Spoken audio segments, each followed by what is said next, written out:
About search and rescue. Next week, we're going to talk about standing up for injustice. Week 3, the burnt but not consumed super cool story of how God got Moses' attention. And then last, slow of speech and slow of tongue, a one story that's very near and dear to my heart, which you will understand when we get to that 4th week.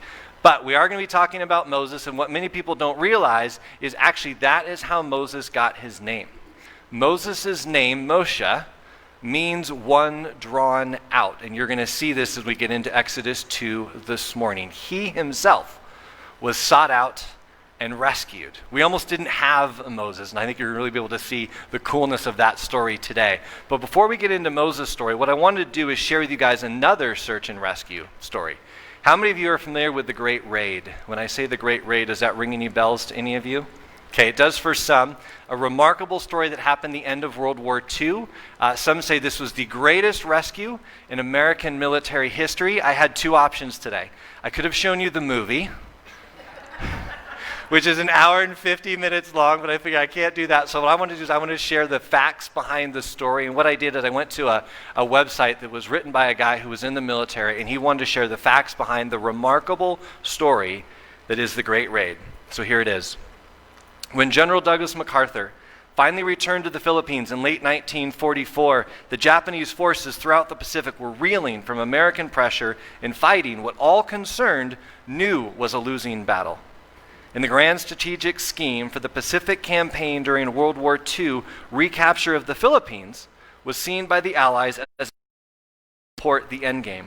Capture of Okinawa and the Ryukyu Islands and the final assault on the Japanese homeland. Taking the Philippine Islands was the task of U.S. 6th Army under command of Lieutenant General Walter Kruger. His primary opponent was IJA General Hama, who ordered his battered and scattered forces to regroup and head for the mountains of northern Luzon, where he intended to make a desperate last stand. His scheme required a decision about what to do with thousands of Allied POWs, many of them survivors of the infamous Bataan Death March, who had been imprisoned for more than 3 years in brutal conditions and physical deprivation. They were weak, crippled, and sick, many of them near death from starvation, overwork, and disease. The Japanese General Staff in Tokyo issued a kill them all order to commanders of various POW camps all over the Philippines. The idea was to avoid having to deal with prisoners and to cover up what would be seen later as war crimes when the end of the war finally came. General Kruger found out about this order from stay-behind guerrilla commanders and from Philippine guerrilla units when he landed in the islands. Of particular concern was the fate of some 500 Allied POWs being held in the Cabanatuan camp in central Luzon. Philippine scouts reported that the Japanese planned to kill these men just prior to pulling out of the area as U.S. forces advanced. The pressure to rescue these POWs was intense, as General Kruger had received reports that POWs on the nearby island of Palawan had been herded into air raid shelters and burned alive. If he didn't do something in a hurry, the Death March survivors had been held at Cabanatuan would surely suffer the same or a similar fate. He turned to the highly trained and underused 6th Ranger Battalion, which had been serving as his command post security unit, and called for Lieutenant Colonel Henry Mucci, CO of the unit, to come up with a plan to rescue the Cabanatuan POWs. Mucci gladly accepted the dangerous mission and turned to the quiet, competent commander of Charlie Company to plan a raid on Cabanatuan. Captain Bob Prince mustered 120 Rangers from his own Charlie Company and a platoon of Fox Company Rangers to pull off the mission. They would have to penetrate 35 miles behind Japanese lines, make an approach to the camp across a kilometer of open ground, and deal with 250 Japanese guards without killing any of the POWs in the effort. It was a daunting task. Adding to Mucci and Prince's problems was the threat of some 10,000 Japanese troops who were positioned to reinforce the camp defenders unless they were delayed or blocked in some fashion. Fortunately, they ran across a strong force of Philippine guerrillas that volunteered to screen the flanks of the raiding force against Japanese reactions. The guerrillas and a force of Kruger's Alamo scouts also provided vital information about the Cabanatuan layout and came up with a scheme to transport the POWs back to Allied lines via native caribou carts. In the end, the Rangers staged a classic raid that is still studied by Rangers to this day. They low-crawled across dry rice paddies, got themselves into assault position, and conducted a devastating assault, killing all of the Japanese guards in the camp and rescuing all of the POWs at the cost of only 2 Rangers killed in action. It's widely considered the greatest rescue operation in American military history. Isn't that an amazing story? And there's something about those types of stories, right? Those search and rescue stories, which we love. Just the fact that they didn't have the odds for them, all the things they had to go through, right? Just to make that happen. And so that is the context for the story you're going to hear today and what happened to little baby Moses. So if you could turn with me, or you can just listen, whatever you prefer. We're going to look at Exodus 2, verses 1 through 10. Now a man from the house of Levi went and married a Levite woman. The woman conceived and bore a son, and when she saw that he was a fine baby, she hid him 3 months. When she could hide him no longer, she got a papyrus basket for him and plastered it with bitumen and pitch. She put the child in it and placed it among the reeds on the bank of the river. His sister stood at a distance to see what would happen to him. The daughter of Pharaoh came down to bathe at the river while her attendants walked beside the river. She saw the basket among the reeds and sent her maid to bring it. When she opened it, she saw the child. He was crying, and she took pity on him. "This must be one of the Hebrews' children," she said. Then his sister said to Pharaoh's daughter, "Shall I go and get you a nurse from the Hebrew women to nurse the child for you?" Pharaoh's daughter said to her, "Yes." So the girl went and called the child's mother. Pharaoh's daughter said to her, "Take this child and nurse it for me, and I will give you your wages." So the woman took the child and nursed it. When the child grew up, she brought him to Pharaoh's daughter, and she took him as her son. She named him Moses, because she said, "I drew him out of the water." Now, let's just start with this. I believe that all of the Bible is 100% true, okay? But there are certain parts of this book that are very, very hard to understand, right? How do you hide a baby for 3 months? The crying, the moving, the smells alone, right? Like, how do you hide a baby for 3 months? And then it says after 3 months, when she could do it no longer, she had to release the baby in some way. Now, you might be asking yourself that, or you might be asking yourself another question: why in the world do you hide a baby for 3 months, right? Like, what kind of environment would you be in that would cause you to hide a baby boy for 3 months? And to understand that, we've got to go back a little bit to the beginning of Exodus to understand why this baby boy was hidden for 3 months. So what I'm going to do is I'm going to paraphrase part of it and read part of it so you understand why in the world baby Moses gets hidden for 3 months and then put in a basket. Okay? So when Exodus starts, we've got the names of the sons of Israel who came to Egypt with Jacob. And you might be thinking, why in the world are they going to Egypt? The reason they're going to Egypt is as Genesis ends, right? We've got Joseph and his brothers and dad in Egypt. Joseph helps to save a lot of people in Egypt, including his brothers, his father. And so there's this whole movement of Israelites that go to Egypt, and it lists all of those out in the beginning of Exodus 1. Then it says, Joseph died and all his brothers and the whole generation. But the Israelites were fruitful and prolific. They multiplied and grew exceedingly strong, so that the land was filled with them. Egypt, not Israel, Egypt. Bunch of Israelites, they're doing great. Until now a new king arose over Egypt who did not know Joseph. He said to his people, "Look, the Israelite people are more numerous and more powerful than we. Come, let us deal shrewdly with them, or they will increase, and in the event of war, join our enemies and fight against us and escape from the land." Therefore, they set taskmasters over them to oppress them with forced labor. They built supply cities, Pithom and Ramses for Pharaoh, but the more they were oppressed, the more they multiplied and spread. So the Egyptians came to dread the Israelites. The Egyptians became ruthless in imposing tasks on the Israelites, made their lives bitter with hard service and mortar and brick and every kind of field labor. They were ruthless in all the tasks that they imposed on them. The king of Egypt said to the Hebrew midwives, one of whom was named Shiphrah and the other named Puah, when you act as a midwife to the Hebrew women and you see them on the birth stool, if it is a boy, kill him. But if it is a girl, she shall live. But the midwives feared God.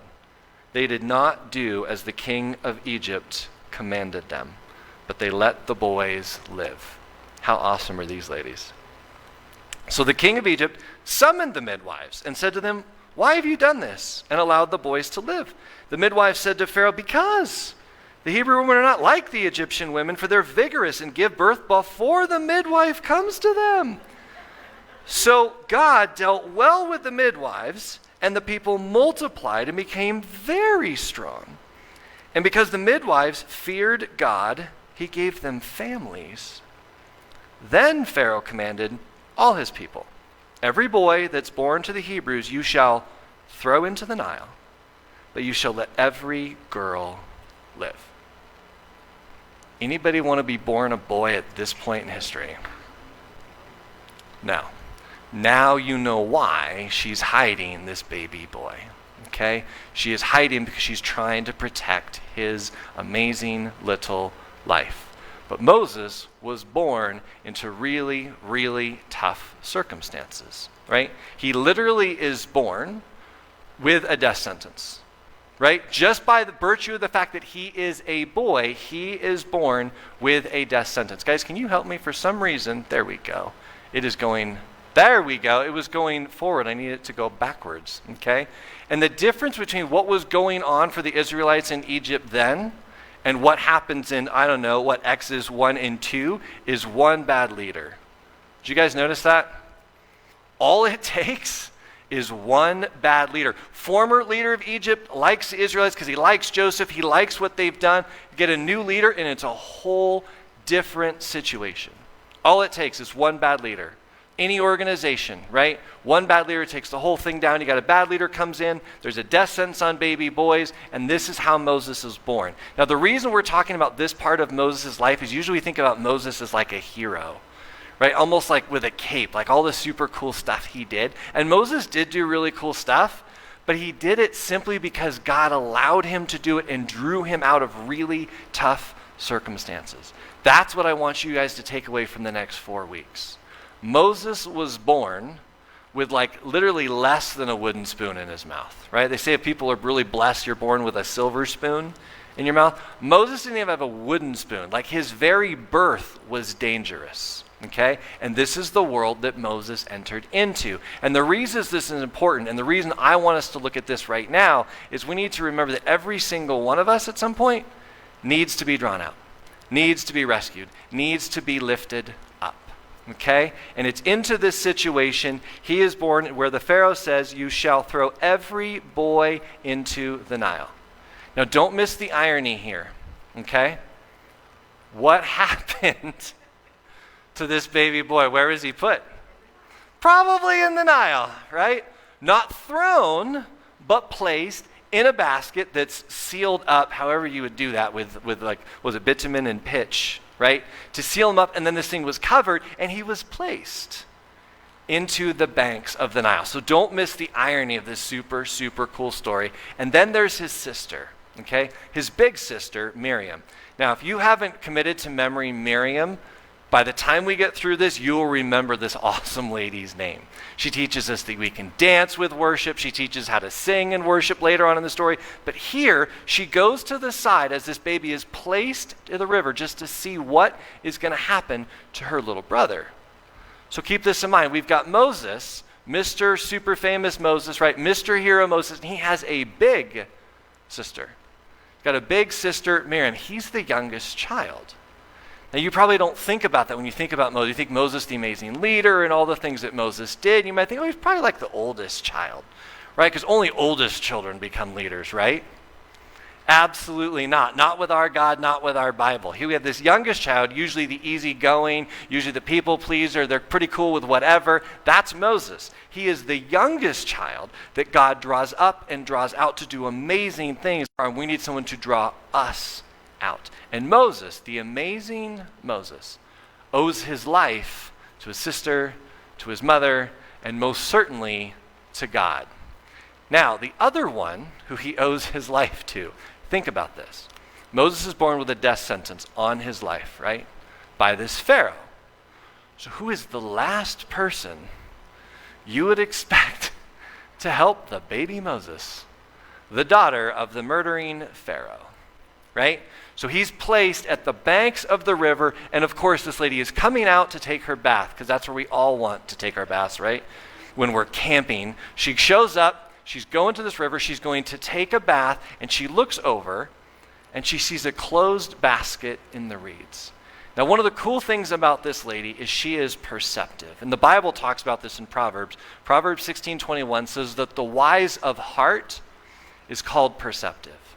The wise of heart is called perceptive. I think the reason for that is being perceptive causes someone to look outside of themselves, outside of their situation, outside of their interests. So she shows up, she thinks she's just going to get a bath, but she's perceptive enough to look around her. She sees a basket and says, hey, what is going on with that basket? She goes over, uncovers it, and has this crying little baby inside, right? If we are going to draw others out, we need to be perceptive like this lady. We need to be looking out not just for ourselves, but in the lives of other people. If we're going to draw people up and out, we also need to be perceptive. I have been blessed with a handful of people who saw in me more than I saw in myself. And I think every single one of us needs people like that. If you're going to say, wow, you know what? You're here, but I can see you up here. And that's what Pharaoh's daughter did. She saw in this crying little baby something else, and she helped to rescue this little baby boy. And the other thing that caused her to do that is the feeling that was in her heart, right, when she heard and saw the crying baby. And that word here is chamal. Chamal means to feel compassion for. And compassion's a very vivid, very easy word to understand. It just means passion with. Passion with, to feel the pain and passion of another person. If they're excited, you're excited with them. If they're sad, you're sad with them. If they're full of joy, you have full of joy with them. If they're hurting, you hurt with them. That's compassion. And if we're going to draw people up and out of their situation, we have to have this type of compassion. There's something about knowing that someone else cares that allows us to say, yes, I can trust you, you can help me. It's compassion that does it. It's compassion that allowed this daughter of someone who wanted to kill all the baby boys in the land to take a risk to help this little guy. Her and the amazing sister Miriam. So picture this. We don't know exactly how this played out, but we know that the daughter goes, she gets in the river, she points out the basket, and then all of a sudden there's this random girl that kind of pops out, right, and says, hey, shall I go get you a nurse from the Hebrew women to nurse the child for you? She didn't have to say anything.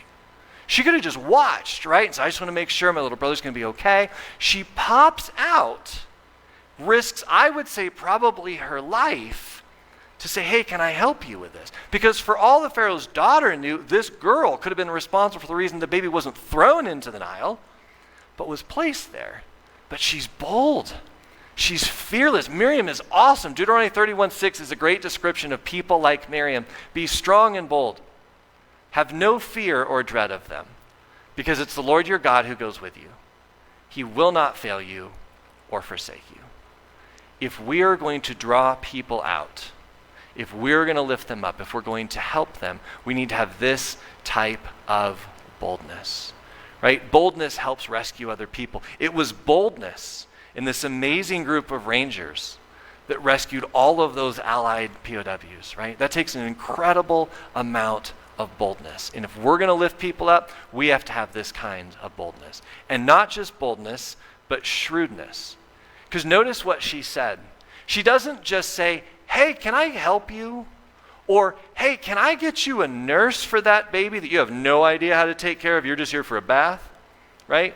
She says, hey, can I get you a nurse from the Hebrew women? And I'm guessing the entire time she's thinking in her head, that might be his mother, right? She is so smart with what she says. She's, hey, can I go get you a nurse from the Hebrew room because that's a Hebrew baby? And she's thinking, I'm going to go get his mom so that the best person possible can take care of this little baby Moses for you. She is brilliant. Miriam is amazing. She's bold. She is shrewd. She is just a whole pile of awesome, okay? Now, Proverbs, believe it or not, is here to teach us this type of shrewdness. Proverbs 1:4 literally says this. It is there to teach us how to be more shrewd, in a good way, how to be smarter. I will tell you, just this past year, 2020, the one book of the Bible that I've looked at more than any other, it's Proverbs. When I've looked to interpret the things that I'm thinking and feeling and seeing in other people, the one book I have gone back to the most for 2020 is the book of Proverbs. It teaches us to be shrewd and to be wise and a whole litany of other things, right? But she is incredibly shrewd. Then we've got Mom. So Mom doesn't say anything in the story. She just shows up. And I think showing up is enough, right? So Pharaoh's daughter says yes. The girl went and called the child's mother, that one random nurse, right, from the Hebrew women. And she just shows up, and Pharaoh's daughter says to her, take this child and nurse it for me. Now, this is the mother of the child. If there was one woman who would have been held responsible for the fact that that child wasn't thrown into the Nile, it's Mom. But Mom showed up anyway. And anyone here who's a mother is like, well, yeah, duh. That's what you would do for your child, right? But it was incredibly fearless what she did. She could have hidden in the back and not risked losing her own life or what would have happened to her because she didn't do what Pharaoh said to do, right? She showed up because she was incredibly fearless. And fearlessness is required for rescue. There's no way the great raid happens without fearlessness, right? It took incredible fearlessness for those guys to do what they did to rescue all of those people 35 miles behind enemy lines. That takes fearlessness. And we have that in the mother of this amazing lady that gets incredibly blessed for her fearlessness. Do you notice what is set up here? Pharaoh's daughter says, hey, take this child and nurse it for me, and I will give you your wages. It doesn't say necessarily that Moses' mom showed up and said, hey, I'm his mom. She just shows up, and the Pharaoh's daughter says, hey, will you take this kid and take care of it? And oh, by the way, we'll pay you to take care of your child. Anybody else want to get paid for taking care of your own kid? Right? Like, this is an amazing situation. Who orchestrates this?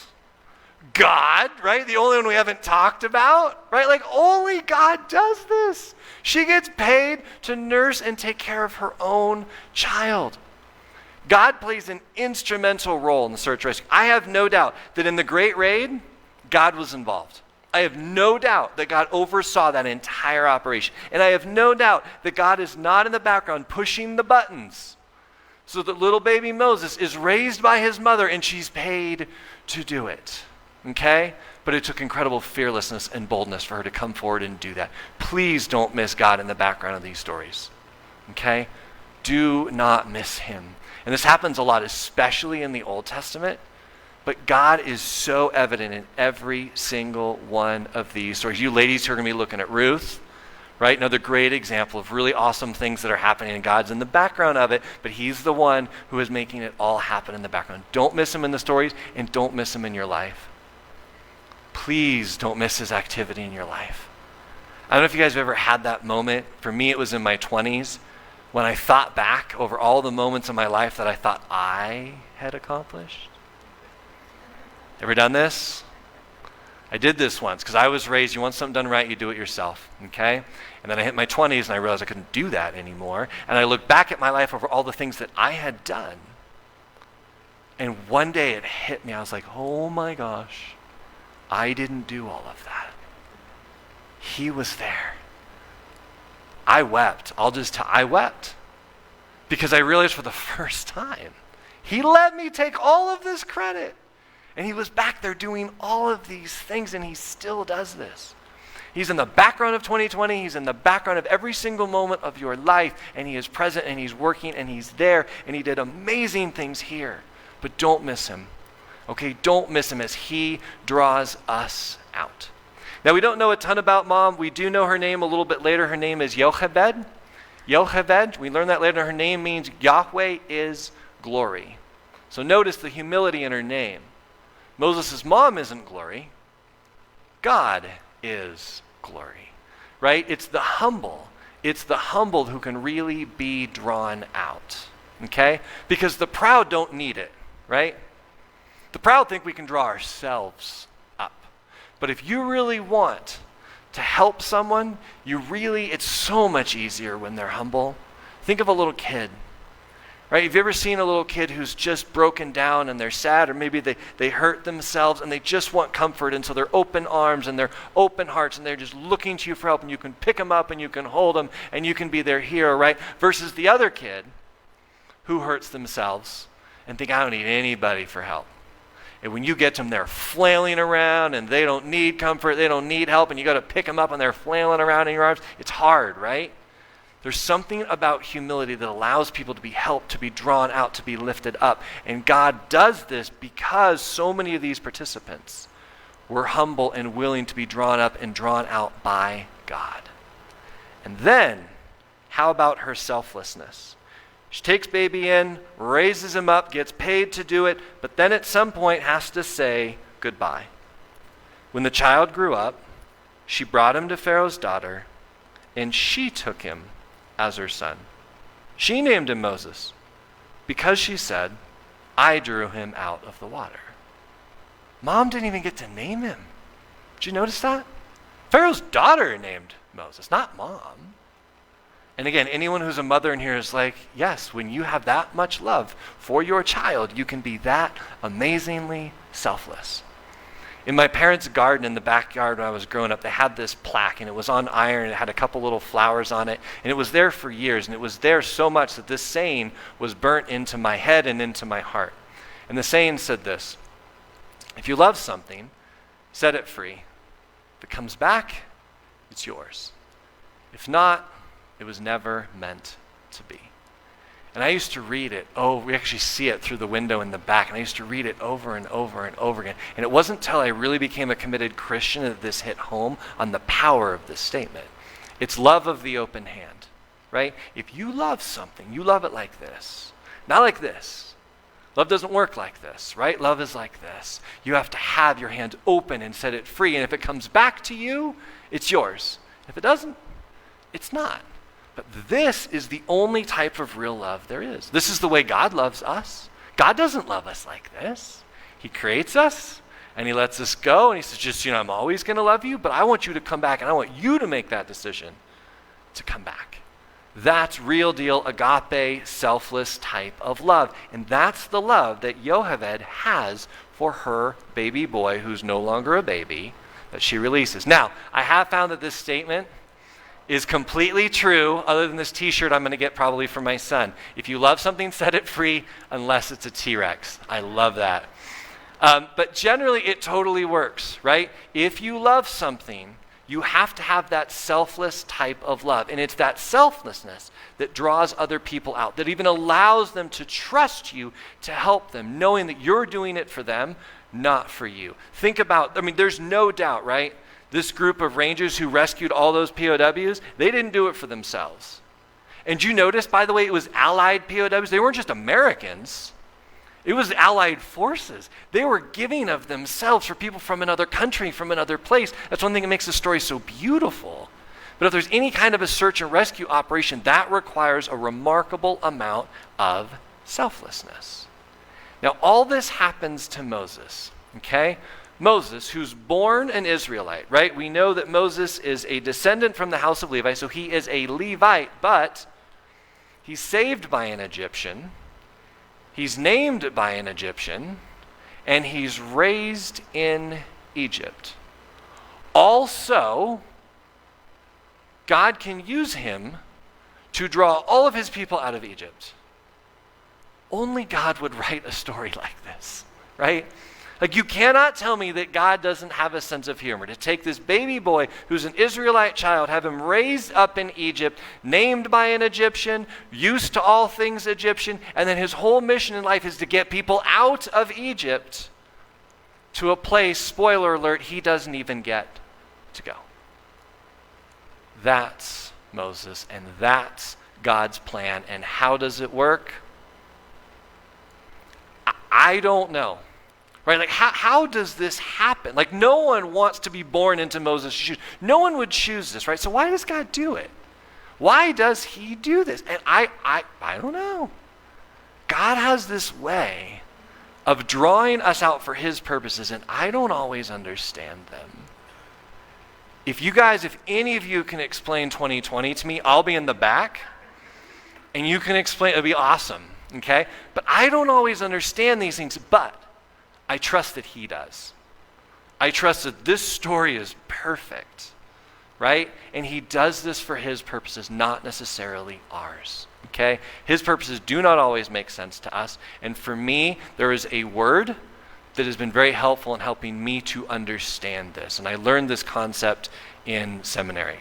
So usually we think of the word understanding. We think of understanding meaning, I understand that 2 + 2 is 4. I understand certain basic things, and I am in charge, and I know all of this stuff is true. So in seminary, I learned to look at this word understanding a little bit differently. Understanding is not saying I am Lord over the information and the knowledge, and I got it all covered. Understanding means standing under the authority of something or someone else. For example, the sky is blue. How do you know that? Someone told you that, right? I mean, has anyone ever actually estimated that that's blue? Like that sky is actually blue? No, we stand under the authority. Someone told you, so you know that color is blue. We say, okay, I'm good with that, right? Ultimately, we make a decision that we're going to stand under the authority and information of someone else. For us, it's God. For Christians, it's this book, it's his word, to stand under the authority of God, that only God would orchestrate this story to redeem his people, and that leads all the way to us. Now, before I pray and we close out today, I want to ask you guys 2 questions that I want you to answer for the next 3 weeks, okay? And as you do it, again, I want you to keep in mind this image on the screen of the 2 hands, okay? Like I said, there are points in our life that we're that upper arm and the other upper hand, and we get to draw people out, to help them, to rescue them, okay? And so the first question is tied to that. Who might you help draw out for God? Who around you right now needs your help, your rescue, your saving, your encouragement, your mentorship, your discipleship? Who is it that God might be calling you to draw out and to draw up for him? Okay? Second question is the second position, that second arm and hand. That's the underwater one. Sometimes we need to be drawn out. We need to be saved. We need to be lifted up. We need to be encouraged. We need to be mentored. So, how do you need to be drawn out? And you don't have to tell me necessarily, but please tell God. We can pray very specifically to him. God, I need this today. God, I can't do today. Like today, I am not qualified for today. And I had one of those mornings this morning. I was like, God, I need you. And I was like, yes, I know I always need you, but like I really need you today. Like I really, just so you know, like I really need you today. Right? And it's okay to do that. And say, God, I need you to do this for me. I can't do this alone. So think about that. Okay? Who might God be using you to draw up and out? And how might you need to call out to God and say, God, I need you to do this for me. I need you to draw me up and out just like you did for the amazing baby boy, Moses. Let's pray. God, it is so good to be back in here again. It is so good to be amongst your people. It is so good to be worshiping you. And I am so grateful for how you have drawn us up and out as your people here at Stallion Springs Community Church. You are always in charge, and we are so grateful. And God, I pray that we will be faster to see you, moving in the backgrounds and even in the foregrounds of our lives. God, I pray that you will use us to raise up others, to draw them up and out. Make us perceptive, make us shrewd, make us bold, make us fearless. And if we're going to be fearless, help us to always never be afraid of asking you for help. At some point, we will all be there. I pray that we can reach out to you for help. God, I pray that we can reach out to each other for help. Because we know that guarantee is there because of who you are, because who your Son is and what he did and who your Spirit is. And we ask all of this in your Son, Jesus Christ's name. Amen.